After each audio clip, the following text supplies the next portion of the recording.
Claude has just dropped Live Artifacts, persistent interactive dashboards that live inside your Claude workspace and refresh every time you open them. Anthropic is pitching this as the thing that finally replaces dashboard layer in your FP&A stack. No BI tool, no developer, no 6-month project. So I'm going to point this to a real FP&A scenario and tell you exactly where it works and where it breaks.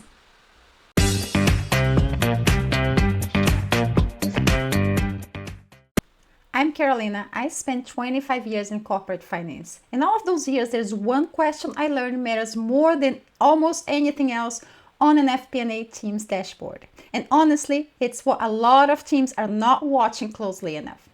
Cash. How much do we have? How much is coming this week? How much is going out? When cash is moving the way you planned, everything else falls into place. Forecast, hold, the close runs clean, and you actually can make decisions instead of putting out fires. When cash is off, every other number gets harder to trust. So when Anthropic dropped Live Artifacts, the first thing I wanted to test is whether they actually help with one number that holds the whole picture together.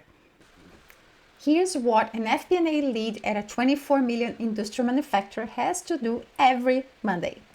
He pulls back the balances across every account. He runs the AP aging to see what's going out this week. He pulls the AR aging to see whether the money owed to the company is actually coming in. Then he rolls all of it into a 13-week cash forecast. The one report the CFO uses every Monday to decide whether to delay a vendor payment, draw on the credit line, or hold the spending freeze for another week. So we have 6 CSVs, 2 hours in Excel usually, and every single Monday. Now let's use Claude Work to create a dashboard that shows those reports right there so we can play with them and change the assumptions and take decisions based on that. So you go here to Claude Work and you click in Live Artifacts, then New Artifact, and click Create with Claude. Now bear in mind that when you click there, it's going to explain what Live Artifacts is. If this is not your first time doing, you can just stop and go on to create your prompt. Or you can just read it through. After all the explanation is done, I am ready to paste my prompt and get started creating this dashboard. All right, so let me give Claude all of the instructions of what I'm giving it. I'm giving bank accounts, AR aging, AP aging, a cash forecast of 13 weeks, historical actuals, assumptions, and I'm gonna tell it all I need on this dashboard, what type of details and style, colors, background, how I want it to look, what I want it to analyze. I want it to get me a card for each one of the big numbers, cash, DSO, DPO, and I also wanted to do some simulations for me, so I'll have that part too. So I'm asking in plain English what I want to achieve with this dashboard. Next, I will add a folder. I could add files, but I'll add just a folder. I could also connect the skills, connectors, plugins, but I'll just add a folder this time.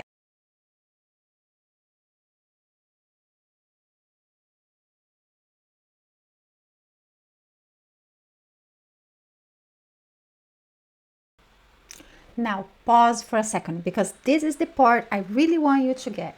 The folder I just dragged in, anything you change in those files, the dashboard pulls in the next time you open it. You don't have to export again, you don't have to prompt again. And if you take it one step further and connect a plugin, a skill, or MCP server straight to your ERP, your bank feed, or your accounting system, the dashboard updates straight from the source. That's the promise. No CSVs in the middle. That's the whole point of the Live Artifacts. The data path stays open underneath. Hit refresh and just reopen the dashboard and you're looking at the current picture. Okay, now let's run the prompt. I will speed up the process while it runs until I can click view the file. Okay, here it is. And it looks pretty cool, to be honest. That's what one prompt produced. Now, the dashboard part of this, you could draw this in Power BI in one afternoon. The bars, the charts, the numbers, that's not the interesting bit. The interesting bit is that Claude wrote on top of it. So let me walk you through 5 places where AI is actually doing FP&A work here. Number 1, interpretation. You see DPO 25.9 days. Look at the red call out underneath, minus 19 days versus the 45-day target. That negative is not a bug. It means we are paying vendors too fast. Claude called it a problem. It didn't just print the number. Number 2, derived analysis. Read the chart subtitle. Highest week 13, 1.06 million. Buffer 559K above the threshold. Claude scanned all 13 weeks, found the lowest one, computed the buffer against the 500K floor I set in the assumptions, and wrote that sentence. That doesn't exist in any of the CSV. It's completely AI analysis.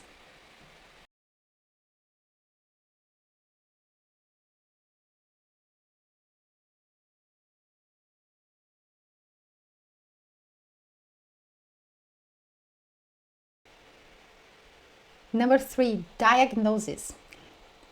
Every single bar has a label Claude wrote. CapEx, outflow timing, Northgate sleep delinquent, AR collections faster than expected. It looked at each week's miss, looked at underlying data, and assign a cause. That's diagnosis. A regular dashboard would just show the gap. Number 4, prescription. Stretching DPO from 26 days to 45 days target would free 854,000 of working capital. Claude didn't just report DPO, it quantified the fix. 8054K sitting on the table. Number 5, briefing. Northgate Industrial 185K, 110 days, escalate to legal collections. The forecast assumes she pays in week 9. If she slips again, the week 13 buffer drops to 374K. This is the prep I normally write myself on the train, the morning of the CFO meeting. Now I have this coming from AI to prep myself. Every number on this dashboard was in those 6 CSVs. What is new is the reading of them.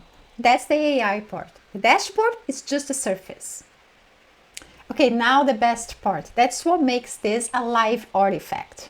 This is where Claude created the drivers for the model. So if I change something here, watch this. You can see that the chart just updated automatically.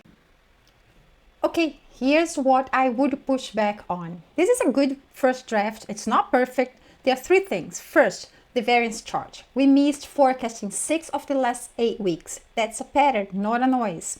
The top 3 flags don't mention it. They should. Second, there is a Euro USD rate sitting right there in the assumptions, 1.09. We are an industrial manufacturer. We probably buy parts from Europe. Zero commentary on FX exposure. Claude didn't connect the dot.